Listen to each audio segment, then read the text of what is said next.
Bienvenue dans cette émission. Nous allons parler d'un sujet qui pourrait apparaître comme technique, mais qui est tout à fait passionnant. C'est celui de la marque d'entreprise. Vous savez que nous sommes dans une société qui recherche le plein emploi, mais pourtant dans laquelle il y a du chômage et où les offres des entreprises ne correspondent pas forcément aux attentes de ceux qui cherchent des emplois. Ça devient d'ailleurs assez compliqué. C'est vrai que pour les entreprises d'engager des nouveaux salariés. Il faut savoir se vendre, et c'est peut-être ça la marque d'entreprise. On va aller un peu plus loin dans ce sujet avec nos invités, avec Hélène Samier, bonjour. Bonjour. Vous êtes membre du comité de direction de Juridica. Juridica, c'est dépendant de AXA. Tout à fait. Et vous êtes aussi la responsable de la direction offre et communication chez AXA. J'ai tout dit. Vous avez presque tout dit. L'essentiel est là. Vous en direz d'autres un peu plus tout à l'heure. Delphine Philippe-Giraud, bonjour. Bonjour. Vous êtes la directrice territoriale de France Travail. Exactement. France Travail, qui maintenant, autrefois on disait Pôle emploi, et maintenant c'est une nouvelle marque. C'est une marque d'entreprise, justement. C'est une nouvelle marque, exactement. On travaille un petit peu différemment, même si les missions évoluent. On a le cœur de métier qui reste identique. On est donc au service des entreprises et des demandeurs d'emploi. On parle là d'ailleurs des changements de nom parce que ça fait aussi partie de la marque d'entreprise, je crois. Anne Souillard, bonjour. Bonjour. Vous êtes la fondatrice et la présidente de RH Humaniste, qui est un cabinet de conseil spécialisé dans le développement du capital humain. Vous êtes aussi candidate, je dis, au trophée de l'innovation RH. Oui, résultat ce soir. Résultat ce soir, voilà. 3 juin. Exact, au Théâtre Mogador. On croise les doigts. Oui. Il y a des gros candidats. Mais... Exactement, j'ai présenté le projet dans la catégorie recrutement et marque employeur. Absolument. On vous soutient. Merci. Alors, si vous pouvez encore voter. Voilà, votez, allez sur la page LinkedIn RH Humaniste et allez-y voter. Et Virginie Vévé, bonjour. Bonjour. Vous êtes la fondatrice et la présidente de Startac, organisme de formation continue spécialisé dans la formation des salariés et des dirigeants dans le numérique, notamment. C'est ça. Et vous êtes aussi la présidente de la CPE des Yvelines. C'est ça. J'ai à peu près tout dit aussi. La Confédération des petites et moyennes entreprises Absolument. du département. C'est ça. Mais on dit CPE maintenant. CPME. CPME. Exactement. Bon, je ne sais pas pourquoi, j'arrive jamais. Avant, c'était CGPME. Voilà, CGPME. J'ai J'ai ajouté le G, je me suis dit, il faut supprimer un truc. J'ai supprimé le M. Non, ce qui est idiot, puisque ce sont les moyennes et petites entreprises, évidemment. Alors, peut-être avant d'aborder la question de ce qu'est la marque d'entreprise, comment un peu vendre un peu son entreprise, un mot sur vos fonctions respectives. Justement, alors chez AXA, vous êtes donc en charge de l'offre et de la communication. Ça veut dire quoi ? Alors, déjà, ça veut dire que moi, je ne suis pas RH, mais pour autant, je pense que j'ai ma place autour de cette table, parce que je travaille étroitement avec les RH notamment, pour construire notre marque employeur.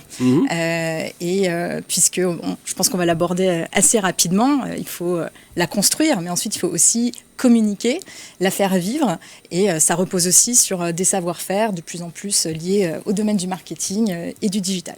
Donc, mais on se dit, AXA, tout le monde connaît, enfin, c'est une entreprise très très célèbre, qui a une très bonne réputation, donc ça suffit en soi, non ? Eh ben non. Non, c'est révolu cette époque où avoir un grand nom du CAC 40, non, moi aussi Patrice, ne vous inquiétez pas. Non, effectivement, c'est fini cette époque où avoir un grand nom, être au CAC 40, ça suffisait pour avoir des centaines de candidatures. Voire, parfois, ça peut même se retourner contre nous, avec des jeunes générations qui cherchent autre chose, qui ont peut-être des biais cognitifs, des idées peut-être parfois un peu préconçues sur le monde de la grande entreprise. Donc il faut re-raconter l'histoire, se réinventer et la partager auprès à la fois des candidats et puis la faire vivre au quotidien auprès de nos collaborateurs pour les fidéliser. Anne Souillard, alors les RH, qu'est-ce qui vous a d'abord poussé à vous lancer dans ce domaine-là et à fonder votre entreprise ? C'était il y a très longtemps, donc en parlant d'âge, brave monsieur. Non, j'étais DRH des métiers pendant 20 ans. Voilà, et donc j'ai créé et lancé RH Humaniste il y a 7 ans maintenant. Et pourquoi humaniste alors ?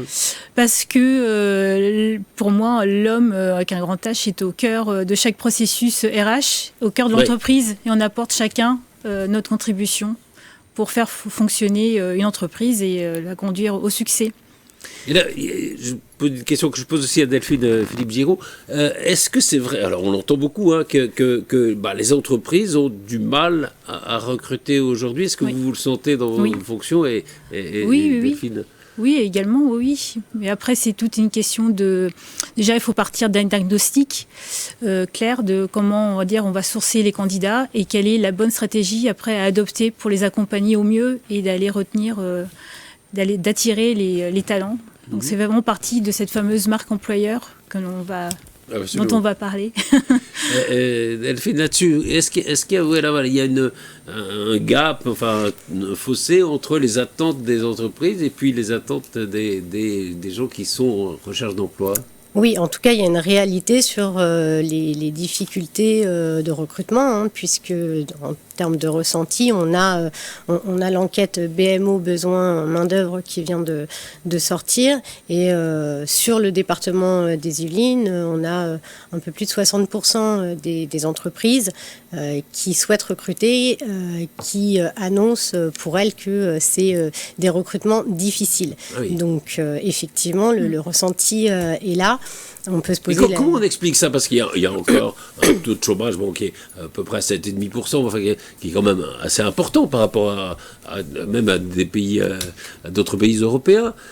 Comment on explique la difficulté des entreprises à recruter? Il y a deux choses. Il y a d'abord les offres du marché qui ne correspondent pas, vous l'avez dit tout à l'heure, forcément aux compétences des demandeurs d'emploi qui sont actuellement inscrits. Donc là, nous, on travaille justement à réduire l'écart, exactement, en accompagnant. Et puis, il y a aussi l'attractivité, et c'est tout l'enjeu de la marque employeur, c'est comment on rend un secteur ou un métier attractif. On a énormément de métiers là qui recrutent, sur lesquels on a...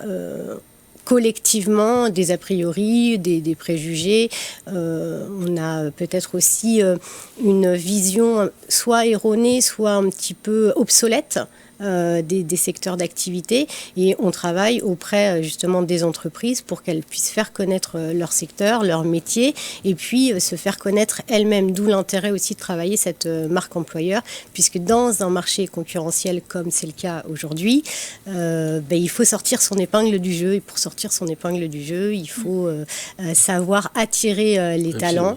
Et oui, on a aujourd'hui des jeunes générations qui ne cherchent pas tout à fait la même chose que ce qu'on pouvait chercher ou que nos parents pouvaient rechercher, et qui vont mettre au cœur de leur vie professionnelle aussi leur bien-être, l'ambiance de travail, les conditions de travail. Et pour ça, il faut les faire connaître. Il faut aussi chercher aussi de l'innovation, de la créativité, d'où l'intérêt aussi de rechercher des méthodes de recrutement un peu novatrices, ce que nous aussi on propose à travers, par exemple, des événements comme du Stade vers l'emploi qui permettent de manière anonyme de rencontrer entreprises, recruteurs et candidats. Oui, il y a beaucoup de lever les opérations de ce genre qui marchent bien d'ailleurs. Oui. Est-ce que vous diriez que peut-être que les salariés ou futurs salariés sont peut-être plus exigeants qu'ils ne l'étaient il y a quelques années? On trouvait un emploi, on était content.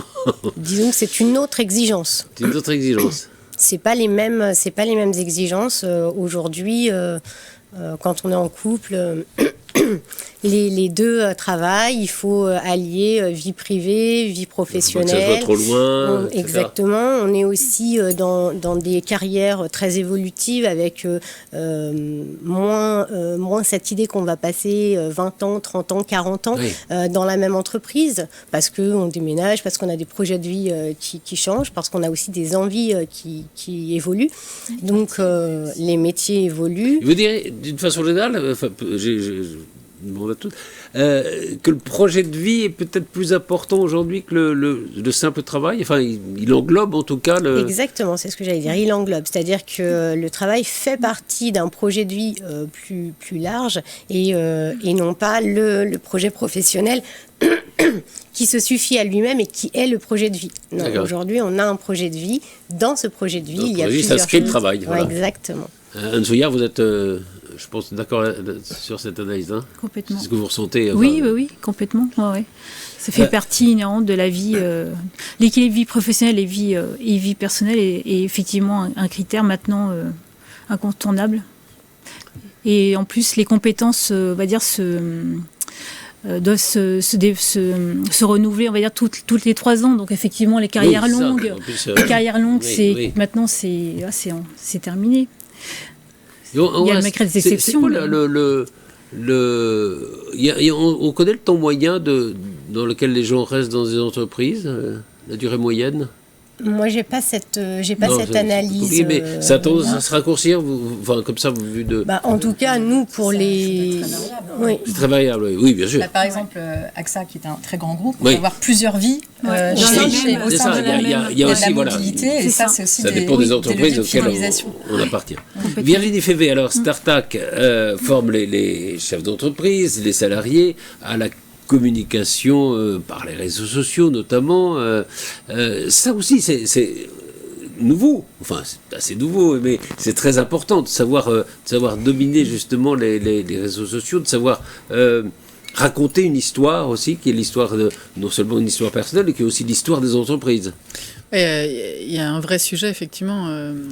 Aujourd'hui, déjà, si on reprend sur la marque employeur, l'intérêt aussi, c'est d'avoir finalement des candidatures qui viennent à nous, c'est de baisser les coûts de recrutement, c'est de baisser le turnover. Enfin, les études montrent que quand on a une marque employeur forte, on baisse de 43% le coût des recrutements et on baisse de 28% le turnover. Donc l'enjeu, c'est de l'avoir construit, on en parlait, mais également de la promouvoir et de faire la communication. Et la communication, elle ne peut pas aller que dans un sens. Il faut que chacun en soit un peu ambassadeur. Et donc, on en reparlera, c'est un vrai sujet. Ça veut dire que les réseaux sociaux, on est tous à part entière un média. Et on a tous une responsabilité, on peut tous promouvoir l'entreprise en racontant effectivement l'histoire et l'histoire aussi qu'on en lit, parce que chacun a une lecture de l'histoire de son entreprise. Oui, donc, le témoignage est important. Exactement. Hein, c'est beaucoup plus crédible d'ailleurs que lorsque ça vient de l'entreprise. Enfin voilà, on s'engage au fond. Hein, là-dedans, et c'est ce que vous essayez, enfin, c'est une des choses, il y en a beaucoup d'autres, mais que vous essayez de communiquer aux gens qui sont en stage chez vous, c'est ça? Oui, et puis on l'a vu. Dans vos formations, je veux dire. On en a parlé, les gens rejoignent une entreprise. Aussi, c'est un projet de vie, mais aussi ils sont en quête de sens. Et pour ça, on leur raconte une histoire qui doit résonner en eux. Et qui doit être vraie. Exactement, et qui doit être authentique. Voilà, oui. Il ne faut pas raconter des bobards, quoi. C'est ça. Alors, on va passer justement à notre sujet qui est la marque entreprise. Peut-être Anne, c'est peut-être vers vous que je vais me tourner pour vous demander qu'est-ce que c'est la marque entreprise. Oui, donc en fait la marque employeur est l'image. Employeur, oui, je dis. Oui. Pourquoi je dis entreprise? Marque employeur, c'est mieux. Marque employeur. Enfin, c'est l'employeur, c'est l'entreprise. Il y a toujours un mot près. On l'avait compris. On avait compris marque entreprise, marque employeur. Hein, oui. Donc c'est l'image que l'entreprise véhicule auprès de ses salariés. Oui, c'est l'entreprise, c'est pas que l'employeur. Donc c'est vraiment l'image on devrait dire marque entreprise plutôt que marque employeur. Je vais militer pour qu'on change. Oui. Donc c'est vraiment l'image que véhicule l'entreprise auprès de ses salariés et de ses candidats potentiels. Voilà. Et donc ça inclut donc des efforts de marketing et de communication pour améliorer et développer cette marque employeur. D'accord. Donc on parle vraiment, en marque employeur, en fait, on va parler du recrutement, donc c'est attirer les candidats, jusqu'à la rétention des salariés en poste, jusqu'à donc l'offboarding. L'offboarding, c'est le process de départ du collaborateur. Donc c'est vraiment un process en stratégie RH. On parle vraiment, c'est vraiment un process de A à Z, de l'entrée, même limite avant, de l'entrée, on va dire, du salarié jusqu'à sa sortie. Jusqu'à sa sortie, voilà. C'est ça, oui. Cadre, oui. Et vous dites qu'il y a 4 dimensions dans la marque employeur. Oui. Je vais de redire entreprise. Oui, effectivement, il y a 4 piliers. La première, c'est donc les valeurs et la culture d'entreprise. Ouais. Donc c'est vraiment communiquer sur les valeurs et sa culture. C'est également donc l'image de l'employeur. Donc comment les salariés vivent cette image de l'employeur. Et aussi donc la réputation. Donc la réputation de cette entreprise à l'extérieur. Donc là, les 2 et 3e items, on va parler de communication interne et externe. Et le dernier pilier, c'est vraiment une stratégie RH globale qui va donc travailler le marketing RH de l'entreprise pour pour la développer. Ouais. Virginie, ce que vient de dire Anne, c'est important, mais vous le dites sous le spectre du RH, hein, mais il n'y a pas que les RH qui sont importants justement dans cette marque, dans cette communication. Non, c'est l'ensemble de l'entreprise. Oui. On est tous l'ambassadeur de notre entreprise, et c'est intéressant aussi de parler de l'offboarding aussi, parce que quand on s'en va d'une entreprise, c'est aussi l'image qu'on laisse, et on se retrouve en soirée, on parle de l'entreprise, etc., et dans différents endroits, et donc il faut laisser une bonne impression. Il ne faut pas penser que sur le moment, et il faut penser à l'après. Donc on est tous responsables, et tous les services sont concernés, évidemment. Dans une grande entreprise comme la vôtre, hein, AXA, ce que je disais au départ, moi j'ai l'impression que tout le monde connaît, même les PDG, etc., qui sont tous célèbres. Et pourtant, il y a un travail à faire dans cette communication. La preuve, c'est que vous êtes payé pour ça. Donc, Alors, oui, parce que on le dit, le marché de l'emploi a changé. Hein, le rapport de force entre les candidats et les entreprises s'est totalement inversé, surtout lorsqu'on a des métiers qui sont sous tension. Donc, notamment chez AXA, on recrute beaucoup d'informaticiens, d'actuaires, des commerciaux, mais le marché est dynamique. Oui, AXA, en un mot, c'est quoi? C'est de l'assurance? C'est de l'assurance. Pour les particuliers, les professionnels, les entreprises, c'est également de la banque. Donc on a plus de 13 000 collaborateurs en France, avec plein d'entités. Combien? 13 000, oui. 13 000, Ah oui, c'est pas mal. Alors avec plusieurs entités dedans. Bien sûr. Mais donc aujourd'hui, être très connu, ça ne suffit pas. Il faut donner envie. Et on l'a déjà un peu évoqué, mais pour donner envie, il faut d'abord des preuves. Donc on peut parler effectivement de QVT, d'engagement, de RSE, mais il faut que ce soit authentique et que ce soit vraiment prouvé. Donc je rejoins ce que disait Virginie sur les ambassadeurs, hein, il n'y a rien de plus percutant que le témoignage de collaborateurs. Donc pour moi, le premier enjeu, c'est de donner envie. Oui, mais pour qu'ils témoignent, il faut qu'ils se sentent bien dans l'entreprise. Voilà, exactement. Donc ça à construire. Donc ce sont des plans d'action qui sont... fierté d'appartenance aussi. Oui, absolument. Donc ça sont des plans d'action qui sont construits, qui sont pilotés, et pas que par les RH. Hein. C'est tout. Bien sûr, oui. Dans toutes les directions, il faut les faire vivre. Communiquer, on l'a dit, mais et pour moi, c'est important de ne jamais sous-estimer l'interne. C'est ce qu'on dit, hein. Ça doit déjà partir de chez nous. Et également, pour moi, un dernier enjeu, c'est d'être unique. C'est-à-dire, qu'est-ce qui fait notre différence? Parce qu'au final, on veut être choisi, nous, et pas l'entreprise d'en face qui peut nous ressembler. Donc, comment on cultive un peu notre différence pour être l'entreprise choisie par nos candidats? Mais vos concurrents, ils font pareil. Ah mais non. On cultive nos différences. Voilà. Et donc voilà, vous proposez... Oui, l'idée, c'est d'être une entreprise, au fond, unique. Enfin, il n'y en a pas d'autres comme vous, quoi. Finalement, et c'est là qu'on voit vraiment c'est l'idée, hein, le parallèle avec le marketing. C'est-à-dire, quand on vend un produit, on va le vendre ses fonctionnalités qui sont à part, une promesse, une proposition de valeur. C'est la même chose lorsqu'on s'adresse à des candidats ou des collaborateurs. Et d'ailleurs, finalement, il n'y a qu'une marque, marque et entreprise. J'adhère, Patrice. Hein. Je pense. C'est pas que l'employeur, c'est tout le monde. C'est les salariés, c'est tous ceux qui font vivre l'entreprise. Absolument. Mais d'ailleurs, je pense qu'il ne faut pas sous-estimer l'importance de, par exemple, la notation Google My Business d'une entreprise. Puisque quand on veut Alors, racontez-nous ce que c'est cette notation Google My Business. Alors, Google My Business, donc c'est la note qui est attribuée aux entreprises par ses clients. Donc, vous tapez... n'importe quelle entreprise, généralement il y a la petite fiche qui va arriver avec un nombre d'étoiles et évidemment vous, si vous êtes consommateur, comme vous le faites lorsque vous faites votre shopping, si les commentaires sont pas bons, ça vous donne pas envie d'acheter. Absolument. Et s'ils sont bons, hop, vous faites confiance, vous y allez. Moi j'ai une anecdote d'un collègue qui allait rejoindre une entreprise. Et son fils de 18 ans a regardé la note Google My Business qui n'était pas bonne. Et il lui a dit, mais papa, t'es sûr? Donc voilà, ça peut aussi être un facteur d'envie. On a envie de rejoindre une entreprise qui est aussi appréciée par ses clients pour ce qu'elle vend. Et puis je pense que l'approche qu'on a sur Google My Business, par exemple, de voir une entreprise qui répond, et la façon dont elle répond, et sa réactivité, et son empathie aussi, parce qu'on peut avoir des commentaires négatifs et savoir y répondre aussi, on n'est pas toujours parfait, savoir reconnaître qu'on fait des erreurs, c'est aussi la preuve quelque part déjà de valeur de l'entreprise. Et donc c'est intéressant aussi de se dire que c'est pas seulement les commentaires des clients, c'est en plus notre approche derrière, la façon de le gérer, de réagir, gérer sa réputation. Donc il y a un peu de porosité entre la marque commerciale puis la marque employeur. Il faut chercher un maximum de cohérence dans tout ça. C'est assez amusant d'ailleurs parce qu'on est dans une société de la notation au fond, hein. On note tout alors qu'à l'école maintenant on dit que les notes sont traumatisantes. Et je pense qu'il y a un lien entre les deux, c'est-à-dire que comme on ne note plus à l'école, on a envie d'être noté plus tard. C'est possible, ça peut faire l'objet d'une autre émission. Mais c'est vrai. Non mais c'est vrai que c'est à la fois, je comprends la qualité de ça, enfin, c'est bien et ça permet d'évaluer, de s'auto-évaluer, etc. Mais ça veut dire que rien n'est jamais gagné non plus, hein.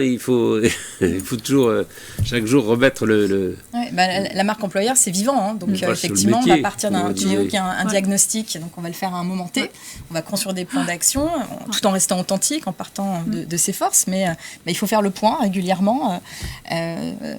Par exemple, chez AXA, nous, on était très précurseurs sur le télétravail. Ça fait plus de 10 ans que c'est en place. Et c'était basé sur des valeurs fortes de développer avant l'autonomie. Même le Covid, quoi. Bien avant le Covid. Si bien que nous, on était déjà prêts. Tout le monde était déjà formé, équipé. On l'a vécu finalement relativement facilement. Aujourd'hui, le télétravail, c'est plus forcément un facteur différenciant. Donc, comment on va un peu plus loin, c'est dans la façon dont on accompagne nos managers pour garder du collectif malgré le télétravail, les accompagner sur les nouveaux modes hybrides. Donc, il faut toujours refaire un peu le point sur ce qui... Et avoir un peu un temps d'avance à chaque... Un temps d'avance, pour se différencier, c'est important. J'ai remarqué d'ailleurs que sur le télétravail, les entreprises assez modernes, notamment les start-up, pratiquaient beaucoup ça bien avant les autres entreprises, hein, et ils continuent de le pratiquer, ça marchait très bien. Après, ça a été découvert plus globalement pendant la crise du Covid, mais c'est vrai que ça marchait. Enfin, il y avait des entreprises. Alors c'est intéressant qu'une grande entreprise comme AXA nous racontait qu'elle le pratiquait. On l'a pas subi, on l'avait voulu pour l'équilibre justement vie privée, vie professionnelle de nos collaborateurs. Et c'est un vrai challenge d'ailleurs sur la culture d'entreprise. C'est-à-dire que développer, maintenir une culture, un socle alors qu'on est tous à distance chez soi. Je trouve que c'est encore plus une réussite, c'est louable en tout cas de... Oui, c'est un travail, enfin, oui, il faut le penser, quoi, Delphine Philippe-Giraud, justement, on parlait des attentes des demandeurs d'emploi, des salariés. Est-ce qu'on pourrait... C'est quoi le principal? C'est le salaire? Le salaire, ça reste quand même essentiel. Le salaire reste dans les éléments essentiels. On ne va pas non plus se leurrer du sens à son travail. On en a tous besoin, mais payer les factures, ça reste quand même le premier objectif. Mais c'est aussi ce que l'entreprise apporte au-delà évidemment du salaire. Donc on l'a dit, c'est la qualité de vie au travail, les conditions de travail. Les conditions, est-ce que je peux ou pas télétravailler, est-ce que les horaires sont flexibles ou pas. Mais au-delà de ça, c'est qu'est-ce que j'y gagne personnellement, est-ce que je développe mes compétences, est-ce que j'apprends quelque chose. Donc il y a aussi un gros travail qui est fait par les entreprises sur le questionnement à la formation, à l'accompagnement des nouveaux entrants. Comment est-ce qu'on fidélise finalement nos salariés? Mais c'est en les nourrissant, c'est aussi en leur donnant des perspectives. Donc c'est important, nous on travaille avec les entreprises à ce qu'elles puissent présenter leur secteur et le métier sur lequel elles recrutent, mais aussi les métiers qu'elles ont dans l'entreprise et les possibilités de passerelle entre les métiers. Exactement, pour donner des perspectives aux salariés. Ça aussi, ça fait partie des choses qui sont importantes. Est-ce que les valeurs des entreprises, la valeur de ce qu'elle disait sur AXA notamment, enfin voilà, il faut montrer qu'on est un peu différent des autres, qu'on propose autre chose. Ça aussi, c'est quelque chose qui... On a, surtout chez les plus jeunes, une prise de après, ça dépend des demandeurs d'emploi. Il y a aussi ceux qui cherchent d'abord un travail, qui voudraient travailler, quoi. Donc, on n'est pas tous, enfin, ils sont pas tous à égalité, je veux dire. On n'est pas tous égaux. Si on a 24 ans et qu'on vit chez ses parents, on n'a pas du tout la même pression que si on en a 45 avec 3 enfants. Évidemment, les choix sont différents, puis pas la même maturité, mais effectivement, sur les nouvelles générations, la question du sens plus globale, c'est-à-dire quel sens ça donne à ma vie de travailler dans telle ou telle entreprise. Est-ce que c'est en corrélation avec mes valeurs? Est-ce que c'est en corrélation avec ce que je défends en dehors de mon travail? Est-ce qu'on parlait de la RSE tout à l'heure, donc le lien avec l'environnement est souvent relevé aussi par les alors jeunes c'est ça, générations. il y a des problématiques plus modernes, enfin plus actuelles, quoi, qui sont importantes. Bien sûr. Et on a des entreprises, alors sur les grosses entreprises très conscientes de ce qu'elles peuvent évoquer dans l'inconscient collectif sur l'énergie, par exemple, elles sont en vigilance et travaillent ces éléments-là. Sur des petites et moyennes entreprises, c'est souvent plus difficile. Je pense que Virginie en sait quelque chose. C'est les TPE et les PME. C'est des entreprises qui souvent n'ont pas de service RH ou un service RH réduit. Qu'on il faut appel à des services RH extérieurs. C'est ça, mais qui ont moins de moyens dessus et moins aussi conscience parfois de l'image et de l'importance de l'image. Donc c'est celle-ci aussi qu'on doit, nous, France Travail, accompagner et aider encore plus que les autres, parce que c'est aussi celle qui recrute le plus au niveau national. Le premier employeur de France, c'est quand même la petite et la moyenne entreprise. Absolument. Sur le 78, plus de 40% des entreprises qui annoncent recruter sur 2024 sont des TPE ou des PME. Et celles-ci, elles ont besoin d'être... Celles-ci, elles ont... Voilà. Et puis elles ne recherchent, en tout cas, les demandeurs d'emploi ou les potentiels candidats, c'est pareil, ils ne recherchent pas forcément la même chose. On ne va pas demander à une petite structure la même chose qu'à AXA. On va peut-être avoir une exigence sur des conditions de travail chez AXA qu'on aura peut-être moins sur la TPE-PME, mais on va peut-être demander à la TPE-PME un plan de progression au sein de l'entreprise plus rapide. Oui, ça, on peut progresser peut-être plus vite. Voilà, donc c'est important que chaque entreprise ait conscience de ce qu'elle peut mettre en avant et surtout qu'elle le fasse, parce qu'il y a ce qui est fait et il y a ce qui se voit. Et sur les petites et moyennes entreprises qui sont sur le territoire, en tout cas des Yvelines, très investies, notamment par l'intermédiaire de Virginie Févé en sa qualité de présidente de la CPME qui pousse en ce sens. Donc du coup... notamment pour faire connaître ces métiers avec les immersions, avec ce type d'outils. Mais pour autant, ces entreprises-là, elles doivent aussi apprendre à communiquer sur ce qu'elles font. Elles prennent en immersion, il faut que ça se sache.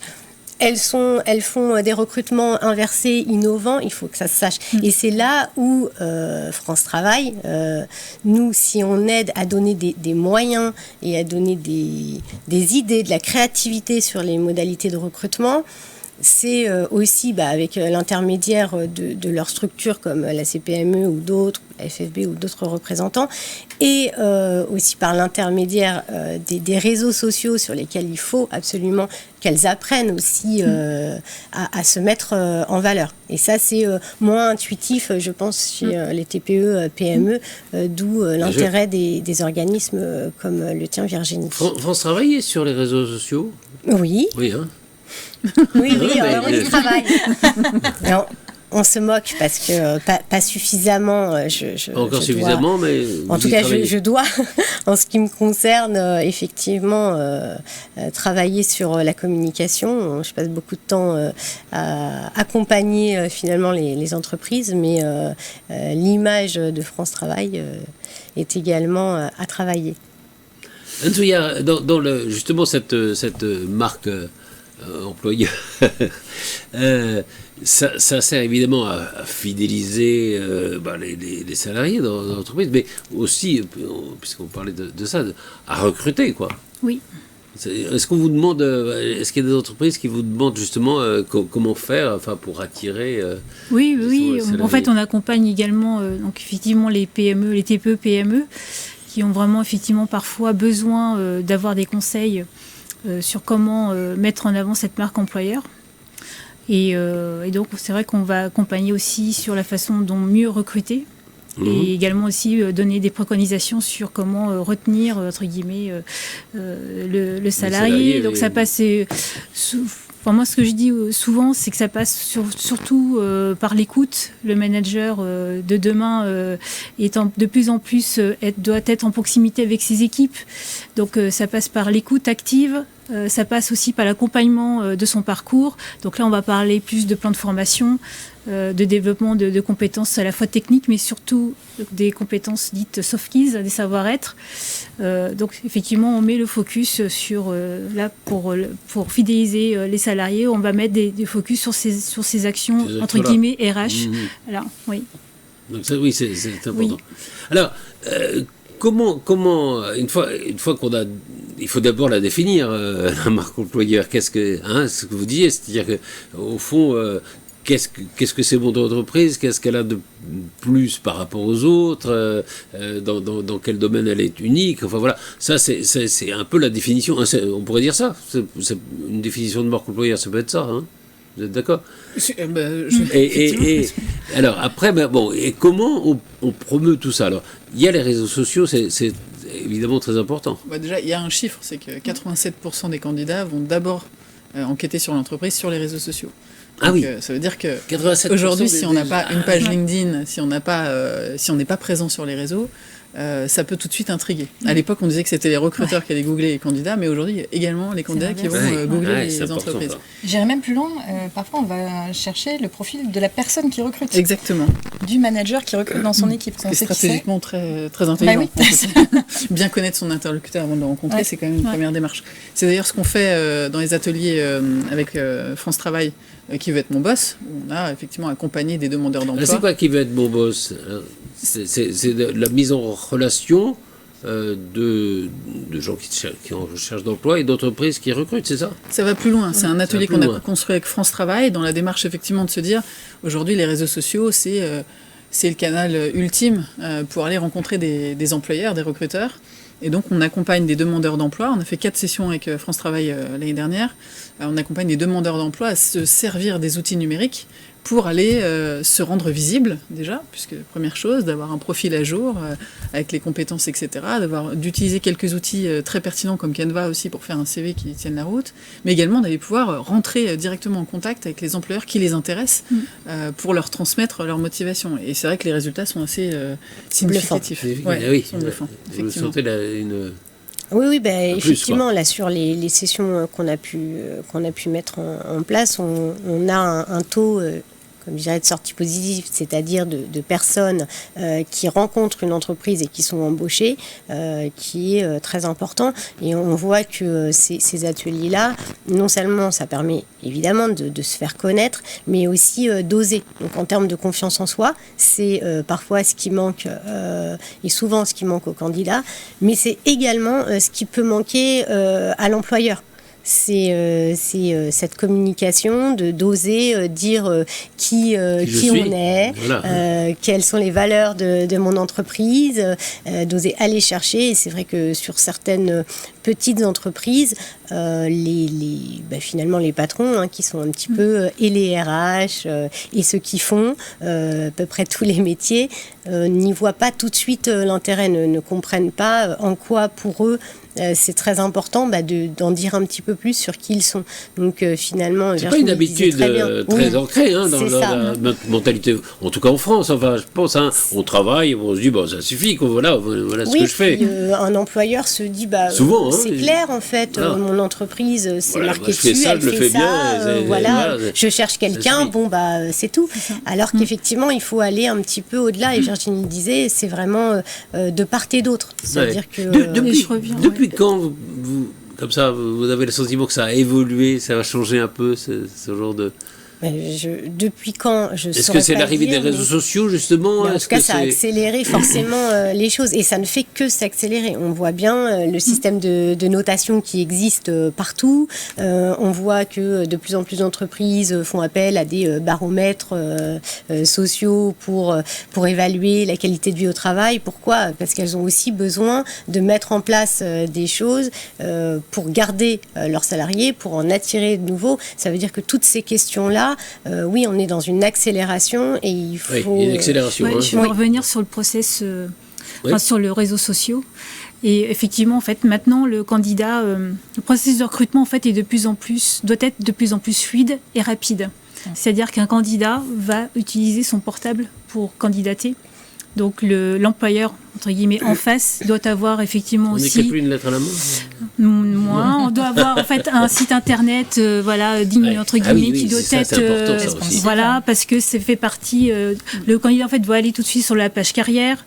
Donc c'est vrai que c'est devenu très digital et très rapide. On est un peu en mode zapping, parce que en fait, si un candidat voit une annonce intéressante et que en fait, le process dure un peu plus longtemps, il est impatient et il passera à autre chose. Donc vous voyez, il faut vraiment être assez pertinent. Mais paradoxalement, ça remet de l'humain aussi. Voilà. Parce que du coup, quand on envoie un message sur les réseaux sociaux, ça permet de rentrer en contact et du coup de personnaliser. Exactement. Là où c'est vrai qu'en tant qu'employeur, quand on reçoit 17 autrefois, ça pouvait être très anonyme. On envoyait des lettres et puis les gens répondaient. Ça fait la différence d'envoyer un petit message personnalisé. Effectivement, c'est un changement de paradigme. Enfin, tu évoquais les annonces. Il y a un avant et un après. L'annonce qui était une liste à l'après-vert des compétences requises, qui donnait pas envie. Effectivement, quand on la voit sur un téléphone, on se dit voilà, c'est ennuyeux. On zappe. Maintenant, il faut que ce soit court, il faut que ce soit impactant. Il faut même utiliser des mots-clés, parce que derrière, il y a toute une stratégie digitale pour que l'annonce remonte plus haut dans les moteurs de recherche comme Indeed. Donc c'est là qu'il faut aussi utiliser tout le savoir-faire du marketing digital. C'est vrai que cette simplification, tu as raison, c'est un vrai sujet. C'est ça. C'est comment on facilite ce parcours utilisateur. Donc on rentre encore plus dans l'UX pour faciliter. Par exemple, en fait, chez RH Humanist, on utilise le sourcing maintenant avec l'IA. Donc on va faire donc une campagne web pour aller identifier les candidats passifs. Donc c'est là qu'effectivement ce fameux process dit fluide. C'est quoi les candidats passifs? C'est ceux qui ne se manifestent pas? Voilà, ils sont peut-être pas forcément à l'écoute, mais par exemple à l'heure du déjeuner, ils vont se visiter par exemple YouTube, ils vont regarder une vidéo et là ils vont voir une annonce. RH Humaniste recrute des agents indépendants pour prévoyance pour AXA par exemple, et donc là en fait le candidat, d'ailleurs on recrute pour AXA des agents pour l'Île-de-France, donc si vous êtes entrepreneur, n'hésitez pas à rejoindre AXA. Et donc en fait le candidat va cliquer donc sur cette bannière et va se retrouver tout de suite sur un formulaire qui va dire voilà il va balayer on va dire l'annonce rapide et il va candidater, il va déposer soit son profil LinkedIn, soit son CV s'il a à disposition dans son téléphone, et nous en fait on réceptionnera donc sa candidature. D'accord. Voilà, Et c'est vraiment il y a également en plus des outils en ligne comme Sales Navigator ou Walaxy, les outils d'automatisation sur LinkedIn. On peut utiliser, on peut chercher par mots-clés, un candidat qui a arrêté son poste depuis moins de 3 mois, enfin on peut avec des critères très précis les adresser en masse de façon automatisée, et c'est vrai que et là oui c'est ça, c'est l'utilisation de l'IA sur ces l'IA, c'est de l'automatisation. L'IA, c'est encore autre chose, c'est l'intelligence. C'est de la page générative, des algorithmes. Exactement. Puisqu'on parlait de la communication sur les réseaux sociaux, avec Startac, vous formez les chefs d'entreprise et les salariés. Vous avez créé aussi un livre qui a été réédité sur le e-marketing, notamment. Si on va plus concrètement, alors quels sont les réseaux sociaux qui sont importants? LinkedIn est indispensable. Ça, pour les entreprises, c'est le premier. Pour les entreprises comme pour les candidats, j'ai envie de dire, c'est la base. Vous êtes tous... Oui. Et puis, en fait, il ne s'agit pas d'être partout, il s'agit d'être à des endroits et de bien les travailler. Il vaut mieux sélectionner le nombre de canaux sur lesquels on est, et surtout bien travailler son approche avec une cible. Finalement, c'est comme une stratégie marketing de marque. On cible, on a son persona, sa cible bien particulière, et on a toute une stratégie à déployer avec des messages clés, avec des publications, etc. Et de la même manière, justement, dans les termes, quand on fait de la com pour des marques, on fait de l'inbound marketing, là on fait de l'inbound recruiting, ça veut dire qu'on fait en sorte que les gens viennent à nous, qu'on soit une entreprise ou un candidat. Ça veut dire qu'il faut poster, il faut se rendre visible sur les bons mots-clés, avec les bons messages, avec les bonnes thématiques, avec la bonne cible. D'accord. Même approche. Donc le premier c'est LinkedIn. Indispensable. D'accord, là-dessus, vous êtes... complètement. Quels sont les réseaux sociaux que vous utilisez? LinkedIn essentiellement. France Travail également LinkedIn, et AXA? Alors, professionnellement, LinkedIn est incontournable, même si la marque communique aussi un peu sur Twitter, par exemple, pour aller cibler parfois des populations qui viennent moins facilement. Mais l'incontournable, c'est clairement LinkedIn. Et le LinkedIn de la page entreprise, et on y revient, c'est aussi le LinkedIn de tous les collaborateurs, des ambassadeurs, des membres des comités de direction. Oui, c'est ça. Est-ce qu'il faut que ça soit celui non, c'est pas forcément celui de l'entreprise. Voilà, les entreprises ont leur page, donc c'est un peu, là c'est plus de la com institutionnelle, c'est-à-dire c'est de la communication qui est choisie, qui est travaillée, mais qui doit être authentique évidemment. Et puis ensuite, il y a comment nos collaborateurs, les managers, et tous les leaders d'opinion de l'entreprise finalement prennent la parole sur l'entreprise et ce qui s'y passe. C'est un vrai sujet d'exemplarité. Ouais. Comme tu le fais si bien sur France Travail, tu publies beaucoup, c'est vrai, sur LinkedIn, on peut le dire. Ça part du haut, c'est-à-dire qu'on ne peut pas demander à ses collaborateurs tous de publier, d'être sur les réseaux sociaux et de soi-même pas être actif. Donc c'est vrai que c'est important aussi pour les managers de montrer l'exemple, de montrer une page profil est bien plus visible qu'une page entreprise, c'est l'algorithme de LinkedIn qui veut ça. Donc il faut travailler à titre personnel avec des messages forts et entretenir finalement, s'ancrer dans le quotidien des gens avec des publications régulières en montrant évidemment en insufflant ces fameux messages. Exactement. Mais est-ce qu'il peut... voilà, si on a... Enfin, je sais, ça dépend des réseaux, mais si on a une page personnelle et qu'on est salarié dans une entreprise, est-ce qu'on est obligé... Enfin, c'est mieux d'être en phase avec son entreprise quand on publie des messages perso Alors, c'est mieux. C'est mieux. Oui, c'est mieux. C'est un bon conseil. Ce qui est sûr, c'est... évidemment, c'est tout le sujet. Mais quelle est la liberté après voilà, c'est ça que la question que je voulais poser. D'ailleurs, c'est le vrai sujet quand on forme des équipes sur LinkedIn. Certains ont des réticences en disant oui, mais c'est mon profil personnel, je n'ai pas envie de parler de l'entreprise. Ça peut être un sujet, donc il faut lever ces freins-là aussi. Il ne faut pas oublier que publier aussi pour son entreprise ou relatif à son métier, ça sert une carrière. C'est pas seulement servir l'entreprise au sens je fais de la com pour toi.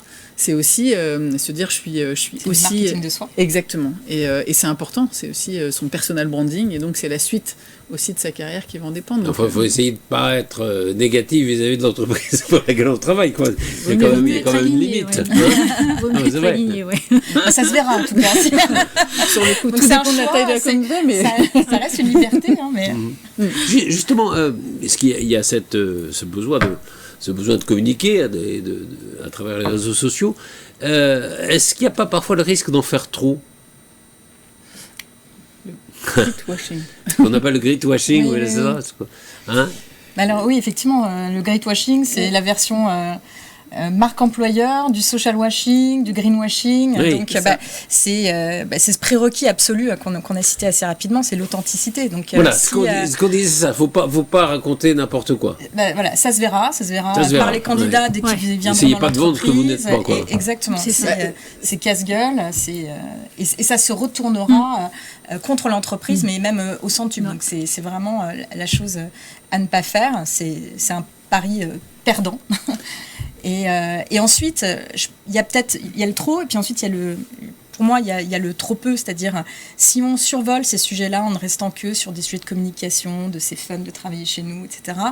Pour moi, le risque, c'est qu'on survole aussi des sujets plus profonds, comme aujourd'hui, on parle beaucoup de risques psychosociaux, donc que font les entreprises pour vraiment garantir le bien-être et la bonne santé de ses collaborateurs. Et donc, voilà, il y a le trop et il y a le trop peu. Il faut avoir le bon... Ouais, exactement. Parce qu'effectivement, pour être crédible, il faut aussi avoir des actions concrètes, des résultats concrets, et il faut faire attention à ne pas s'étendre sur des messages trop inspirants. C'est vrai qu'on l'a vu récemment, en tout cas ces dernières années, on a intégré la raison d'être dans la communication des entreprises, donc pas seulement l'objet social, mais la raison d'être, qui est important, parce que ça veut dire qu'on n'est plus simplement une société d'assurance, mais on protège les gens et l'ambition, c'est de les rendre en meilleure santé ou autre. Et ça, c'est important, mais il faut faire attention, quand on est trop effectivement superficiel, je te rejoins, on finit par être tous pareils et n'est pas résonné chez les gens, parce qu'on n'a pas de preuves. Oui, ça devient banal. Et ça paraît presque... Si ça devient une banalité, ça n'a aucun intérêt. Quoi. Et ça pourrait soulever des questionnements en disant, oui, bon, d'accord, c'est des mots pour des mots. Et c'est vrai que les réseaux sociaux ont pris une telle ampleur. Et LinkedIn, on l'a vu ces dernières années, à une époque, c'était très pro. Aujourd'hui, on raconte un peu toute sa vie. Oui, il y a un peu de tout sur LinkedIn. Il y a en effet beaucoup de... des entreprises, ils sont beaucoup, mais il y a beaucoup de gens qui racontent ce qu'ils pensent. Quoi, il faut faire attention, effectivement, à ce que ce ne soit pas complètement décalé avec une réalité pas inintéressant. Et finalement, finir par livrer des états d'âme. Enfin, je pense qu'il faut aller aussi vers du fond. Je suis d'accord avec toi. Il y a des choses très concrètes, quoi. Oui. Après, on peut séparer sur des sujets qui n'ont rien à voir. Enfin, ça, c'est tout à fait la liberté de chacun. Peut-être pour conclure, parce que vous avez toute quand même une petite expérience de l'entreprise, de l'emploi. Qu'est-ce qui vous frappe le plus dans ce qui change dans la société actuelle ? Dans ces rapports, peut-être dans le rapport au travail, on n'en a pas parlé, mais on l'a vu, enfin, au moment de la réforme de retraite, enfin, il y a eu beaucoup de discours là-dessus, et beaucoup d'études. Le rapport au travail a considérablement évolué, non, depuis ces dernières années. Ce que vous disiez d'ailleurs. Vous disiez tout à l'heure, c'est vrai que le projet de vie, ça s'inscrit dans un projet de vie, c'est pas le travail d'abord et le projet de vie après, quoi. La quête de sens aussi. La quête de sens, voilà, il y a tout ça a quand même considérablement évolué dans les dernières années. Oui, et puis effectivement, on en parle souvent, mais la crise avec le Covid la crise du Covid a été très... en tout cas, a accéléré un petit peu sûrement certains questionnements personnels. Et c'est ce qui fait qu'aujourd'hui, ce ressenti de difficulté à recruter, je dis ressenti parce que il est vrai, il est véritablement ressenti. Pour autant, il y a des potentiels, il y a des candidats potentiels qui, en travaillant soit les savoir-être, soit les compétences, pourraient prendre les postes. Mais il y a vraiment, chez les entreprises, surtout, encore une fois, les TPE et les PME qui sont plus en difficulté sur ces sujets, vraiment, c'est difficile effectivement pour elles parce qu'il y a une vraie remise en question de comment ce que je propose, comment je le propose. Et c'est pour ça que c'est très important qu'elle puisse être accompagnée par l'ensemble des acteurs locaux et qu'on les réinterroge. Et c'est ce qu'elles font. Et je trouve que, pour le coup, bravo aux entreprises les plus engagées qui se posent des questions, mais sur aussi ce qu'elles ont à offrir. Et on parlait tout à l'heure de l'offre d'emploi en tant que telle, où c'était la liste à la Prévert. Là, on les oblige à se réinterroger sur ce qui est réellement nécessaire. Parce qu'il y a eu une époque où, je dirais, on sortait la fiche de poste, puis on se disait, je cherche la fiche de poste. Aujourd'hui, on n'a pas ces clients-là, entre guillemets, on n'a pas ces candidats-là. Donc, il faut vraiment s'interroger sur ce qu'on cherche réellement, ce qui est absolument incontournable. Et finalement, ce qui est souvent incontournable, c'est le savoir-être, la compétence, on va l'acquérir. Donc si c'est le savoir-être, comment est-ce qu'on va attirer quelqu'un qui a le savoir-être qu'on attend ? C'est forcément en lui parlant de qui on est, de quelles sont nos valeurs, de ce qu'il va pouvoir faire au sein de l'entreprise et comment il va pouvoir évoluer et s'y épanouir. C'est pour ça que c'est un vrai sujet pour les entreprises aujourd'hui. Et c'est d'autant plus complexe pour France Travail. Enfin, on peut aussi reconnaître que votre travail ne doit pas être évident aussi aujourd'hui, parce qu'il a beaucoup changé. C'est accompagner, faire matcher ces entreprises qui ont du mal à communiquer, à se valoriser, à faire connaître ce qu'elles sont et même identifier clairement ce qu'elles sont, ce qu'elles veulent. C'est ça. Et des candidats en face qui aussi ont des critères qui ont changé, qui ne sont pas tous les mêmes. Et cette rencontre, elle est quand même... ça ne doit pas être évident, cette transformation en tout cas. Oui, vous parliez de... C'est pour ça qu'on a besoin vraiment des uns et des autres et qu'on travaille de plus en plus en proximité avec l'ensemble des acteurs, que ce soit le réseau pour l'emploi, mais au-delà de ça, de tous les acteurs économiques du territoire. On a besoin réellement les uns les autres pour confronter justement nos diagnostics et voir quelle offre de service on peut mettre en place et qui a l'offre de service la plus adaptée en fonction du besoin. On peut quand même parler des dispositifs France Travail quand même concrètement, qui accompagnent aussi... Les témoignages, c'est ce qui a mieux, on l'a dit tout à l'heure. Notamment la FPR. Il y a quand même, je pense que les entreprises aussi, elles méconnaissent encore beaucoup de dispositifs de prise en charge de la formation des salariés. C'est vrai qu'aujourd'hui, on n'est plus comme avant à rechercher un profil comme ça. Effectivement, on l'a dit, le savoir-être, exactement, c'est la base. Et ensuite, pour former pour le reste, il y a plein de dispositifs où France Travail, je peux passer la main. Oui, effectivement, sur les dispositifs d'accompagnement préalable, même à l'embauche, je veux dire n'importe quelle entreprise qui capte une personne, je dirais presque une personnalité avec qui elle souhaite travailler, mais à qui il manque des compétences. Ça, c'est le quotidien de toutes les entreprises. Nous, on est là pour faire en sorte, exactement, de la formation qui est prise en charge à 100% par France Travail. On prend en charge l'indemnisation du futur salarié, qui n'est pas encore salarié, qui est stagiaire de la formation. Donc, on peut aussi indemniser l'entreprise qui l'accueille pour faire un tutorat de quelques semaines ou de quelques mois, une montée en compétences avec peut-être la personne qu'il est susceptible de remplacer. Donc tout ça, c'est pris en charge. Donc des leviers, on en a. Nous aussi, il faut qu'on communique. Voilà. C'est d'où l'intérêt aussi exactement pour nous de communiquer et de rendre simple l'accès à toute cette offre de services. C'est pour ça qu'il faut qu'on travaille avec eux. Un mot peut-être à te sur la... Parce qu'on est un peu dans le même sujet, sur la démarche RSE dans des entreprises.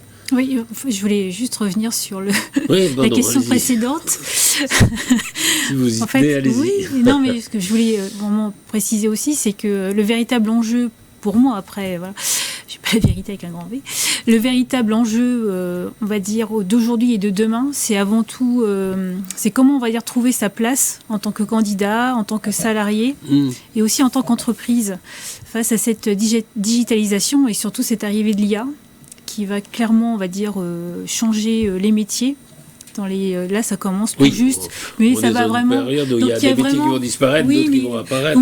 Vous demandiez tout à l'heure, voilà, quel était pour vous ce à quoi on va dire pour moi. Ce qui a plus changé. Oui, et c'est vraiment cette vitesse, cette notion de vitesse, d'accès à l'information. C'est ça. Donc on est vraiment où tout va très vite, et donc voilà. Et comment, on va dire, candidat ou autre personne trouve sa place dans tout ça. Voilà, donc c'est vraiment à la fois Virginie à CPME, c'est Delphine avec France Travail. Voilà, c'est vraiment d'aider au mieux, d'être en proximité pour vraiment accompagner ce changement entre guillemets de paradigme. Voilà, pour moi c'est ça ce qui a le plus évolué. Oui, clairement. Et donc là effectivement, sur la démarche RSE. Oui, un mot pour dire ce que c'est et expliquer en quoi c'est important. En fait, ça répond. Donc là, on parlait de ces enjeux numériques et digitalisation, mais il y a aussi un autre enjeu qui est effectivement la transition écologique. Donc, effectivement. Vous en parliez tout à l'heure. Oui, c'est ça. Ouais. Et c'est vraiment l'employeur aussi doit prendre ce sujet également à bras le corps, parce que nous sommes tous effectivement partie prenante de ce changement-là, et c'est vraiment aussi une question sociétale. Donc. Ça fait partie de cette fameuse marque employeur et des actions concrètes au quotidien, des petites actions. Chaque petit caillou fait. Oui, c'est ça. C'est pas forcément des gros projets. Bon, chacun contribue à sa manière, chacun à son niveau. Ouais. Voilà. Oui, pardon. J'abondais dans ton sens. D'ailleurs, chez AXA, aujourd'hui, démarre la semaine qui s'appelle l'AXA Week for Good, qui est dédiée au climat. Et donc, dans toutes les entités d'AXA dans le monde, la semaine est consacrée à des formations, des webinaires, des ateliers, et pour, effectivement, inclure ce sujet du climat dans l'ensemble de nos réflexions de tous nos collaborateurs. Oui, mais c'est la preuve que les entreprises s'inscrivent dans une démarche sociétale globale. Hein, et voilà, on n'est pas à part, on est dans le monde dans lequel on est. Mais merci beaucoup à toutes les quatre de vous avoir éclairé. D'abord, c'est très bien, généralement, c'est des vieux barbons qui parlent d'économie. Le fait d'avoir 4 femmes, ça change un peu les choses. Merci beaucoup et puis bravo pour ce que vous faites. Merci. Et à très bientôt. Merci.